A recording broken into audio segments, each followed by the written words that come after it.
It's been just over a year since Dr. Natalya Roby took over as president and CEO of Episcopal Children's Services, and a lot has changed in that time.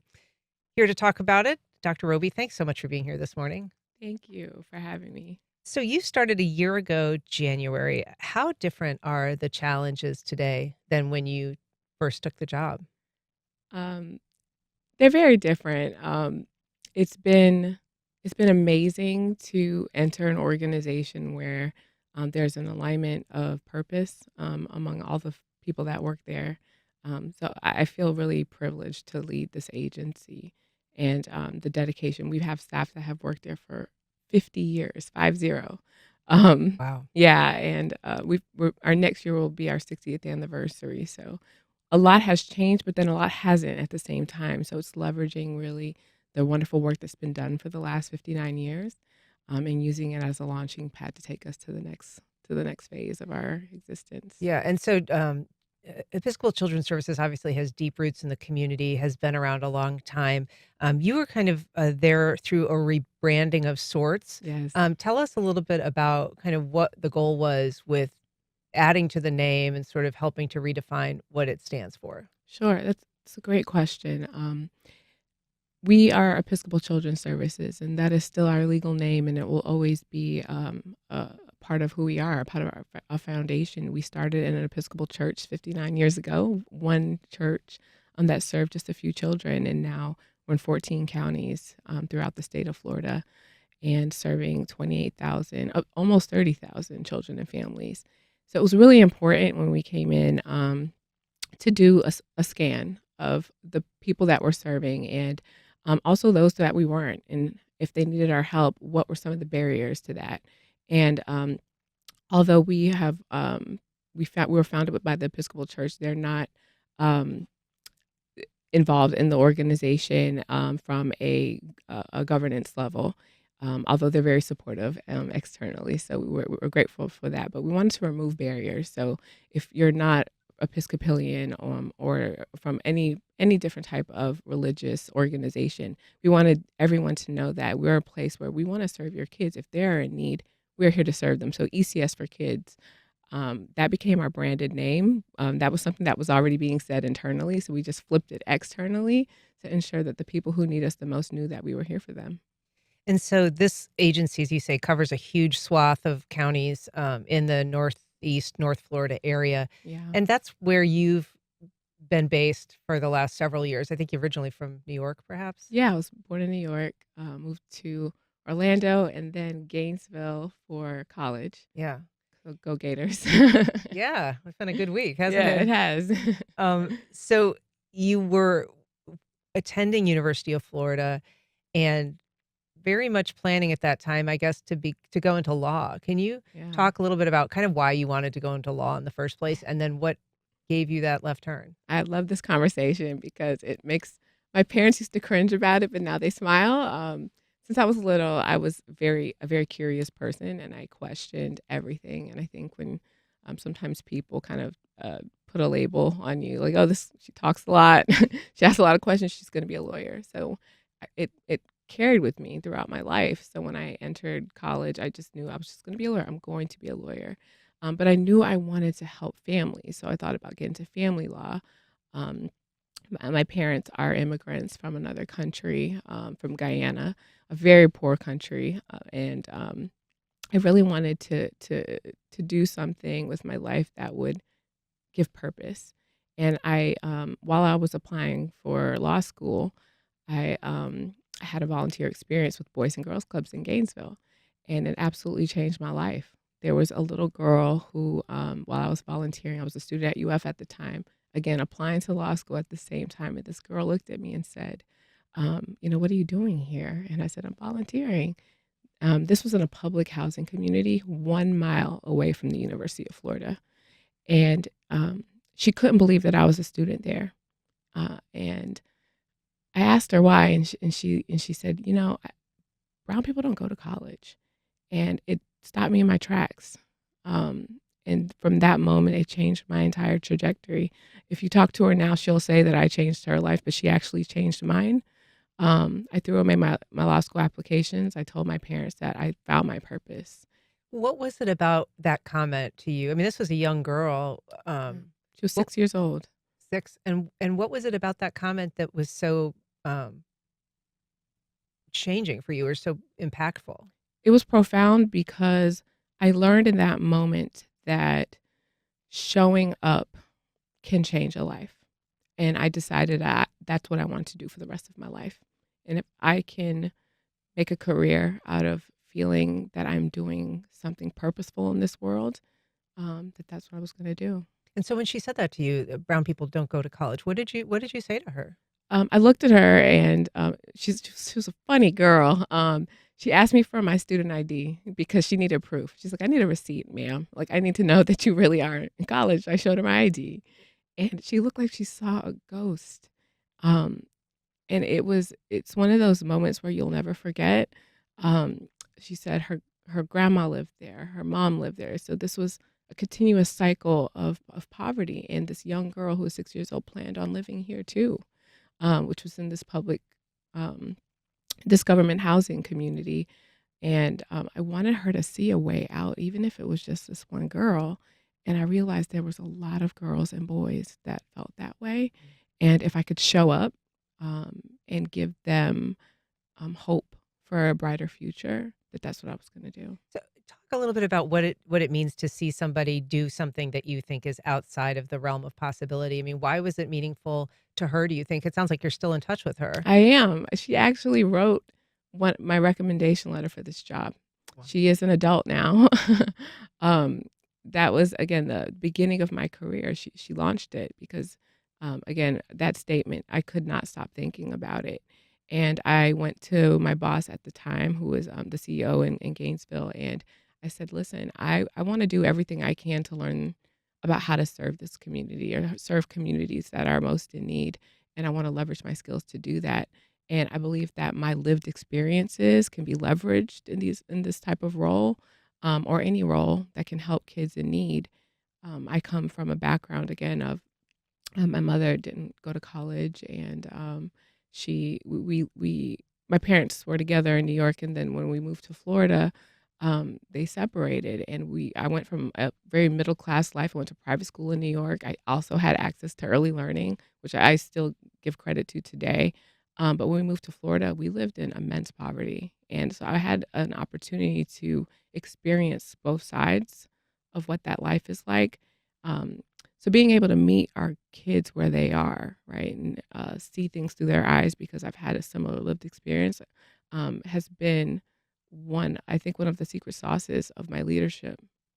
If you're just joining us, we're talking to Dr. Natalya Roby. She's the CEO and president of Episcopal Children Services. If you have questions about early literacy and the work of fighting poverty, you can join our conversation by calling 904-549-2937, or you can email firstcoastconnect@wjct.org. You can also reach out on social media. We're on X and Facebook and Instagram at FCC On Air. Um, so if you can, let's just talk a little bit about the work of fighting poverty and the cycles of poverty. How is it that Episcopal Children's Services addresses that? I mean, what are the kind of transoms that you work through to get to issues of poverty? I'll start with my full circle moment and kind of and pivot to that because I think it's important to align my why with what we're doing. Again, my mother didn't go to college, and the first job she ever got, again, we were living in poverty when we moved to Orlando, Florida, and the first job she ever got was as a Head Start teacher. And I always get a little emotional about this part because she was not the most secure person about stepping into a professional role, but I remember the training and the passion that she felt, and it pulled us out of poverty. It was the way that it ended our generational cycle of poverty. And now that I have the privilege of leading an agency that helps families, lifts families out of poverty. Again, it's a full circle moment in my life because I saw it firsthand personally in my life. And now I'm able to see it firsthand through thousands and thousands of other lives. So, and the way that we do that is we provide the highest quality early learning services possible. And I also try not to box us into we are just an early learning agency. We are an agency fighting to end generational poverty. And the way that we do that, we use early learning as a tool. We ensure that children are prepared for kindergarten. I know we're looking at third grade literacy rates, but it starts way before that. Um, and children and families need mental health support. We have mental health services that we provide to our families. We do father engagement services. We ensure that 20% of our families that come to ECS, they're employed by us. So we also really position ourselves as an economic driver in our community. We have over 750 staff, and again, a little over 20% of those are people who are actually being served by our agency. And then when we look at the trickle effect of those people who are able to now enter back into the workforce because they have quality childcare, there's a ripple effect of ending generational cycles. We have a call from Curtis on the north side. Good morning, Curtis. Go ahead. Good morning, my sisters. Dr. Roby, what a beautiful story, my sister. Lord, that is life changing. Also, too, and kudos to you, my sister. First Coast Connect is a wealth of knowledge. I try to tell everyone they should tune in to First Coast Connect. There is always something you can learn, something you can experience through someone else. Thank you so much, guys. Thank you, Curtis. Thank you. Very nice call. So you were saying, education, the literacy metric is often measured starting in the third grade. We Mhm. look at, our kids able to read on grade level at that point, but you're saying that interventions really need to start much earlier. Can you talk about Yeah. why that matters and when is an appropriate time for those efforts to begin? Thank you. Right away, immediately, because literacy again it is a predictor whether we're building more jails or jobs in the future. But if we can get children into an early learning center and their parents who also need support, then we're doing a two-generational impact. And that's really one of the strategies that we have. The earlier we can get kids in the building, the better, right? Even if they're an infant, right? That extra love and support, nutrition, health, and then also offering teen mothers or mothers who are not sure what their next step is going to be, helping them find jobs, helping them learn about nutrition and how to care for their baby. All of those things are just so important. So, to your point, when a child enters kindergarten and they feel unprepared, they are more likely to participate in risky behaviors instead of feeling confident in the work that they're doing. And I worked at Boys and Girls Club where we were collect, you could see we collect report cards. You can see right away for the kids who were in kindergarten who had access to early learning versus those that didn't. And those that didn't, they had a really hard time. Not that they weren't brilliant and smart, but they felt unprepared.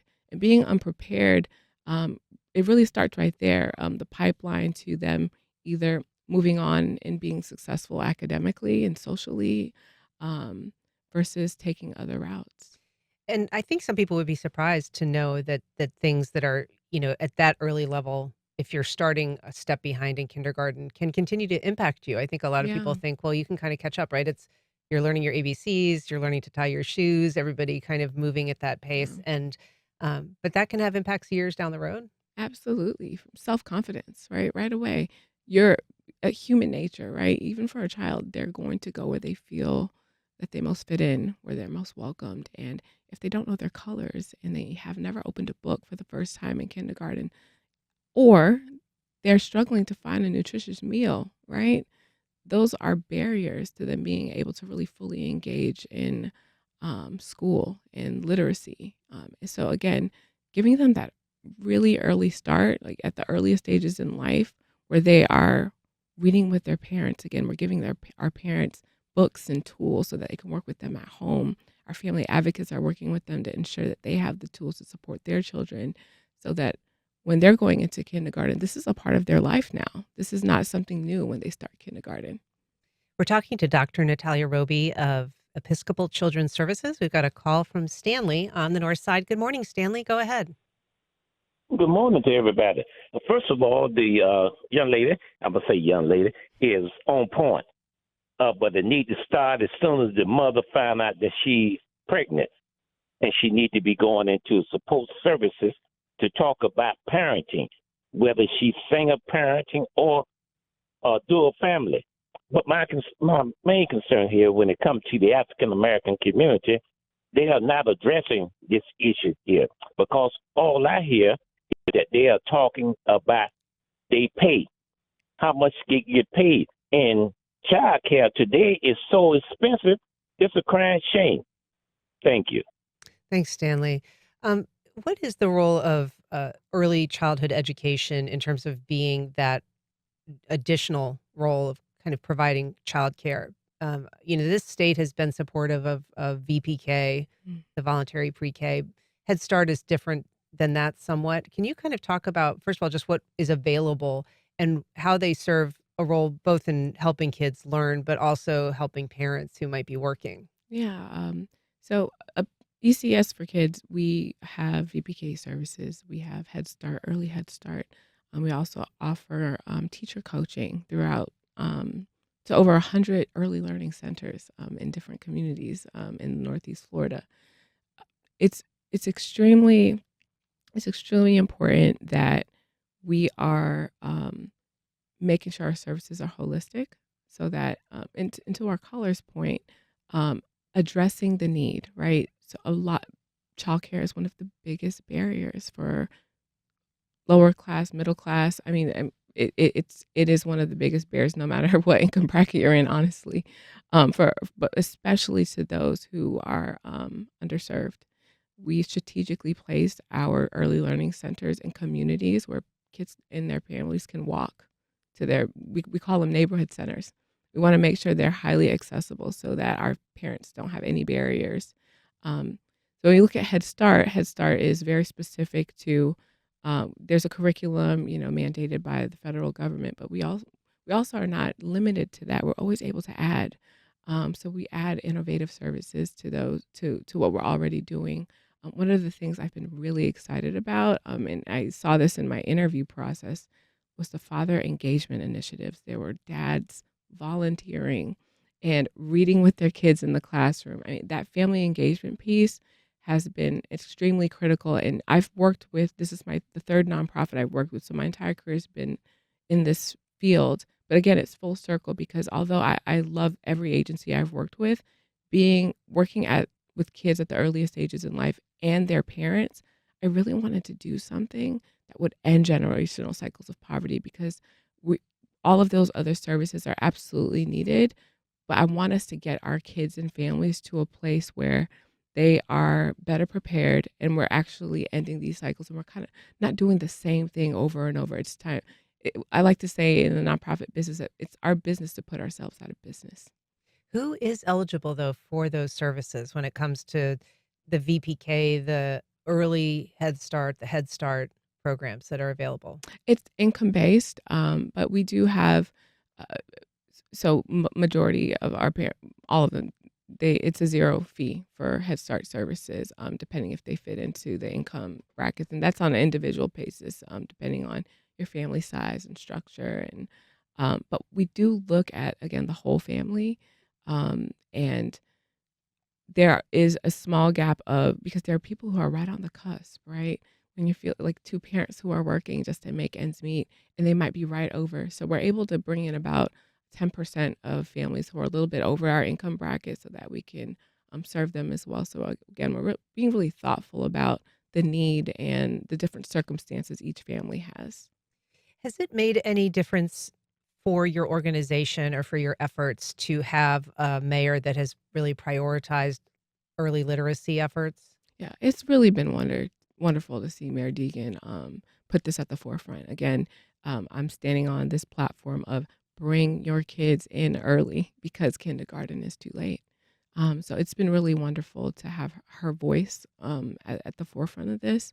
And we're right there. We're right there with her, advocating to make sure that we get these kids as early as possible. Kids are 29% more likely to graduate from high school than their peers if they have engaged in early learning services. And the statistics show they're less than likely to engage in the juvenile justice system. So again, when we're talking about early learning and holistic services, we're not talking about literacy is important, but there are other barriers to get these kids to read. Again, through nutrition, through support services, mental health services. To the caller's point, getting mothers who are pregnant in, and we do that too. We have home services where we go in and support our pregnant mothers and get them prepared. And they're first on the list to get their kids into our early Head Start center.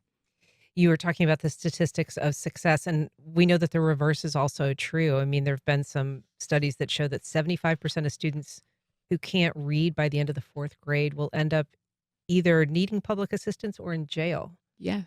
Those are pretty shocking statistics. So, people often talk about the school to prison pipeline, but I'm not Yeah. sure people understand necessarily kind of what that means. Can you just be a little more specific about the connection between early learning, literacy, and outcomes? Sure. I'll go back to what I was sharing about working in a space with kindergartners. The children who felt unprepared, it didn't feel like they had a sense of belonging in an academic or educational space, were far more likely to participate in risky behaviors in their community because they want to feel like they belong. It is our job to ensure that they're prepared. And if they are prepared, they're less likely to engage in those behaviors. They're more likely to feel confident when they open that book. If they're opening a book for the first time, it's very difficult. Not that they're not capable, but they're starting from behind. So making sure that we're engaging children and their parents again, because some of our parents again are young, or when I say younger, I mean they're children themselves, Yeah. or haven't had access, or and they're wanting to break these cycles as well. They're really wanting better for their children. So engaging them again in the earliest stages of life is critical. Let's talk a little bit about your funding situation and the funding matrix for Episcopal Children Services. It's largely dependent on federal funding. It's a very uncertain time for federal Yeah. funding, particularly when it comes to social service agencies and their future under the current presidential administration. What are you doing? What what are your concerns and what are you doing to prepare for them? I was in Washington, D.C. in January, actually the day of the federal funding pause. And although that day was, there was a lot of emotions that day for not just people in Head Start, but for everyone that was impacted. The uncertainty of it all, right? I had meetings with at least at a minimum 5 congressional leaders, and what I have learned is that on both sides of the aisle, people are very interested in ensuring that children are served. I saw a video from RFK, our new Secretary of Health and Human Services, and he visited a Head Start in Virginia about a month ago. And it really was affirming about the work that Head Start has been doing. Head Start has been around for 60 years as well. And it's on Instagram if anybody wants to take a look. And he was really impressed by, especially the nutritional component, that this is a place where kids are learning about nutrition and that's trickling into their families. We are monitoring everything very closely. And if I had a crystal ball, I wish I could tell you what could happen.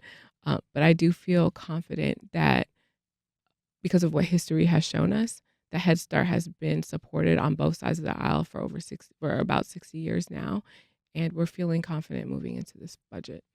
Got a comment on X from Fire Pit Mike saying investing in preschool education is one of the highest yielding investments we can make. We get an estimated 700% return and people's lives are much improved. Not investing is a huge mistake. Mhm. Um, so, Dr. Roby, in addition to the federal funding, you all are also locally responsible for fundraising to Yeah. kind of make up what the federal government does not provide. But it's a tough time for nonprofits that finance agencies like yours. Yeah. For anybody that is perhaps financing you that has investments that are in a troubled state right now. Yeah. Who knows for how long? Um, so how is that impacting you in terms of the local? And when I say local, I mean kind of the regional Yeah. supporters that you have. So just for context, Head Start is about 40% of our budget, not our entire budget, but it's a big chunk.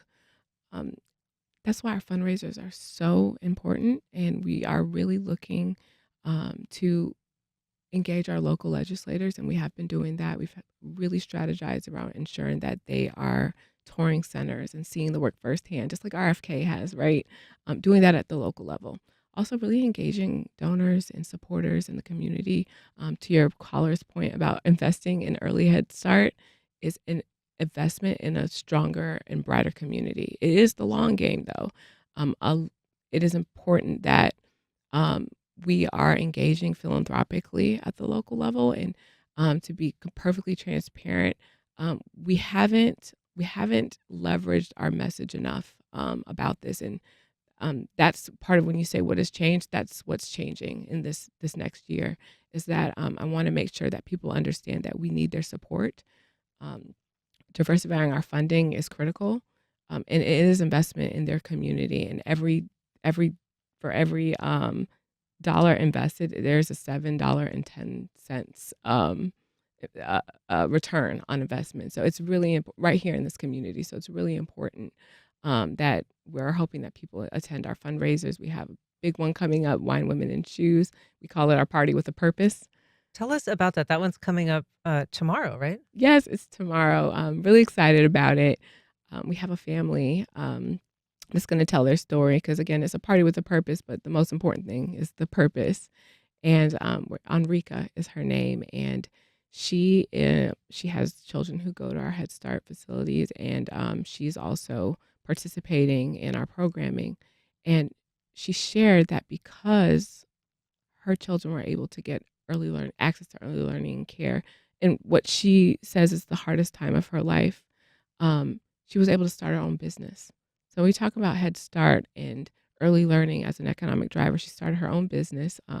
It's a balloon decorating business. She's also donating that to our fundraiser. Oh, wow. So when we talk about full circle moments and giving back, she's giving back because of the work that we've done to help transform her and her family's life. And her husband has spoken at different events for us, and they're going to be speaking at Wine, Women, and Shoes. And the story is absolutely compelling, and I really encourage anyone who is looking for a good time and their heart touched at the same time to come on out and support us. We have lots of tickets available still, auction items, really fun time, but again, heartfelt.